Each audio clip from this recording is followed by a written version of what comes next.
12 keys to making better decisions about your personal finances. Did your parents teach you to be a smart money manager? If so, consider yourself lucky. Most parents will talk to their kids about the birds and the bees, but not about budgets and CDs. They must assume we'll pick it up on our own, which is how most of us learn about personal finance.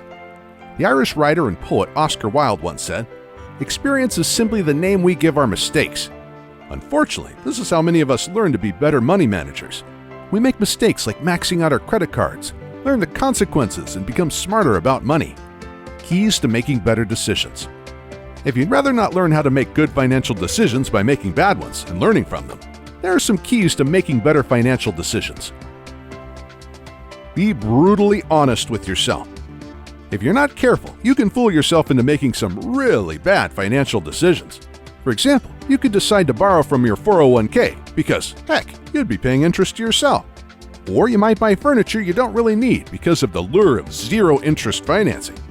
These are the kind of decisions where you could be deceiving yourself into financial problems. Be brutally honest with yourself about all of your decisions and the motivations behind them. Do you really need to borrow from your 401k to buy that new car? Or could you just save money for a year, 18 months, and then pay cash? And while 0% interest can be a good deal in some cases, you shouldn't use it as an excuse to buy something you don't really need. A good rule of thumb is that when in doubt, get a second opinion from a family member or friend that you know is good with his or her money. As George S. Clason once wrote, it costs nothing to ask wise advice from a good friend. Watch out for fees. There are almost always fees attached to things that have to do with finances, credit cards, banking, investments, and other financial products. It's absolutely critical to keep fees low, especially when it comes to investing. Making money in the stock market is tough enough by itself without paying fees that wipe out your gains. Use cash, not credit. Whatever you do, don't finance your lifestyle on credit. Credit card debt can just ruin your life. Pay cash for everything from groceries to vacations to cars. If you need to make sacrifices to pay cash, do it.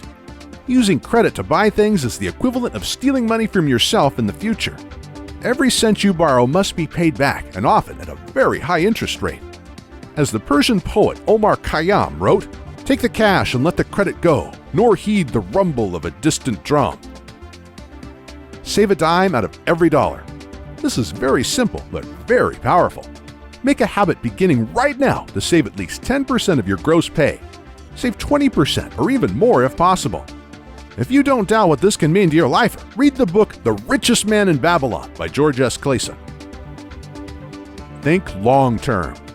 Ours has turned into a get-rich-quick society, but if you really want to build lasting wealth, you need to think long-term as you make your financial decisions. This puts everything into perspective, from a $4 latte at Starbucks to how much you should invest in your 401k. As an example of this, if you think long-term, you would realize that a daily $4 latte eventually adds up to $21,056 over 10 years. And investing $1,000 a month beginning at age 25 instead of age 35 generates $1.7 million more by age 65. Learn to live with uncertainty. While you may think you should avoid uncertainty like the plague when making financial decisions, the problem is that it costs a lot to avoid it. For example, the insurance industry thrives on uncertainty when it comes to cash value life insurance and annuities. However, some protection against uncertainty is unavoidable, such as term life insurance and auto insurance. Be sure to think twice before spending a lot of money in return for guarantees. For example, this concept can be especially important if you are evaluating an annuity. Annuities can be part of some financial plans, but there are always fees associated with these products, and they tend to limit the upside. An annuity will generate a constant stream of payments, but at a high cost. The key here is to think carefully before spending a lot of money to avoid uncertainty. There are rewards to learning to live with it. Keep things simple. There's an old rule of thumb that the more complex is a solution, the less likely it is to be your best option. For example, in most cases, term life insurance is a better investment than complicated permanent life insurance products. And index funds are generally better than more complicated actively managed funds. One simple way to invest is in funds or EFTs, as this is usually better than complicated insurance products that have an investment component. In other words, all things being equal, simple is most often better. Harness the power of compounding. It's important to harness the power of compounding. Once you understand it, you can better evaluate your financial decisions to make sure they take advantage of it and not ignore it. If you're not familiar with compounding, this is where you earn interest on your investment and then interest on that interest. For example, if you started with $100 and added $100 a month at 2% interest, you would have $1,313.08 at the end of year 1, and then $2,550.64 at the end of year 2, and not just $2,500. Always consider the power of compounding, whether it comes to paying off debt or how you need to be investing today. Do the critical things first. Don't put off the big financial decisions. Begin every day thinking about those things you need to accomplish and get to the important stuff first. Don't put off actions such as preparing a will, investing for retirement, or buying life insurance. When you do the critical things first, everything else would just be much easier. Take responsibility for your actions. Despite what the politicians might want you to believe, you are not a victim. These people may tell you that the problem is corporate America or that the system is rigged, but the results are the same. It makes us feel helpless. This is all nonsense that's created to score political points rather than moving the country forward. Never play the victim. Learn to think outside the box. Do you tend to view financial decisions in black and white? For example, do you believe that your emergency fund should always be in cash in a bank, or that you should pay off all your non-mortgage debt before investing? These approaches to personal finance often turn out to not be in your best interest. Don't make a financial decision without weighing the pros and cons and considering all alternate options. Don't be greedy. Your friend has a great stock tip that's absolutely guaranteed to make you money, but you also worry that this might be too good to be true. When this is the case, it usually is. Whenever you're faced with one of these deals, you need to monitor your own emotions. You may be tempted by a get-rich-quick mentality, but think twice before acting, as these deals often don't turn out well.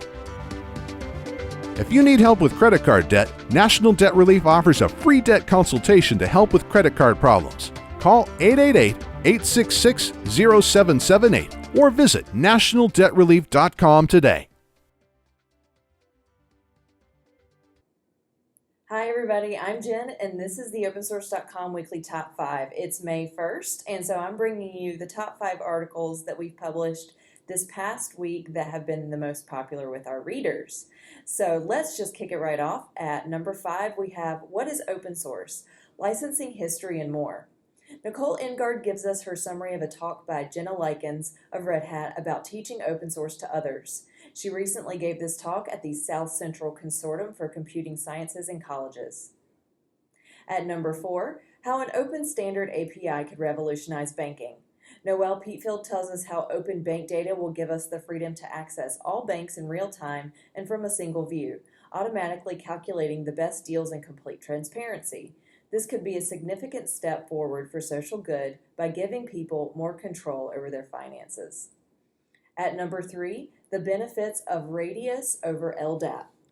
Nick Owen wants to propose a better authentication protocol than LDAP. It's called Radius, and Nick tells us that it's incredibly simple to configure and supports more functionality than LDAP, but it is often not considered by developers that are creating enterprise-oriented software. However, it is supported by Cisco, Check Point, Netgear, Apache, PAM, every two-factor authentication vendor, every VPN provider, and more. So maybe it's time you learn more about Radius. At number 2, PyCon 2015 Conference Report and Video Roundup. This year's Python conference, called PyCon, was held in Montreal from April 8th through the 16th. That's 9 days of Python goodness. So what did attendees do the whole time? Well, it's broken up into segments. The first 2 days were dedicated to the Tutorials and Language Summit. Then there were 2 days of conference talks, and finally, sprints and working sessions comprised the last 3 days. Pierre Yez-Shibon, a Fedora web application developer, gives us a report and a video roundup of the talks in this article. Finally, at number 1, an open source e-commerce friendly CMS. Like many great open source projects, MicroWeber was born out of a problem. Boris tells us about MicroWeber. It aims to take the complexity out of building a website, online shop, or blog through a combination of drag and drop and real-time WYSIWYG site edits. Check out this flexible CMS on our website. All right, that's it, everybody. Thanks so much for joining me for this quick top 5, and hopefully I will see you again next time.